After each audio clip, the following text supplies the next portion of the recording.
নমস্কার, আমার কাছে এসছেন একজন পেশেন্ট, তার নাম রেণুকা শেখ। উনি একজন স্কুল শিক্ষিকা। উনি আমার কাছে এসছিলেন একটি থাইরয়েড গ্ল্যান্ডের একটি নুডলস হয়েছিল, মানে এরকম জায়গায় একটু ফুলে গেছিল। তা তার মুখেই শুনি। এখন আবার আজকে আল্ট্রাসোনোগ্রাফি করে নিয়ে এসছেন। উনি কি বা এখন কেমন আছেন, কি বৃত্তান্ত একটু শুনে নিন আপনার ওনার মুখ। হ্যাঁ, নমস্কার। হ্যাঁ, নমস্কার। আমি রেণুকা শেখ। আমি একজন স্কুল শিক্ষিকা।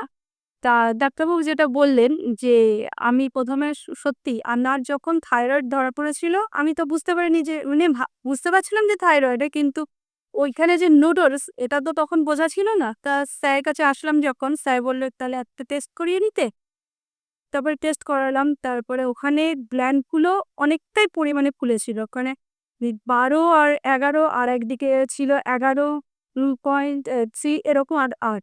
তা সেইটা মানে এতটা যখন ফুলেছিল, আমি তো ভীষণ আতঙ্কিত ছিলাম এবং আমি খুব ভয়ও পেয়ে গেছিলাম। ভেবেছিলাম কি হবে না হবে। কারণ এমন একটা জায়গায় এখানে এরকম হলে মানে ভয়েরই বিষয়, এবং অনেক কিছুই শোনা যায়।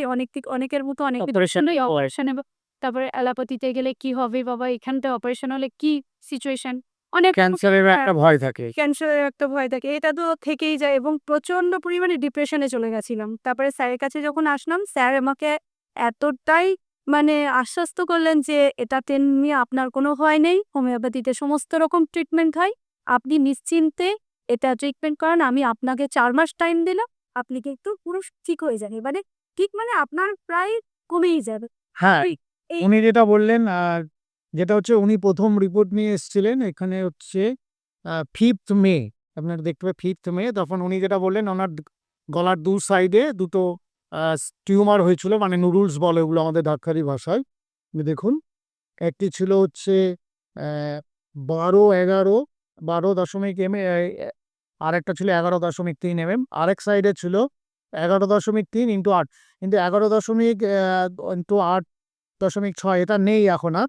ওটা এবারে নতুন রিপোর্ট দেখুন, ওনার এখন আহ, ওটা অনেক ছোট হয়ে গেছে। এই ৫ মাস মতো ওষুধ খেয়েছেন উনি আরো।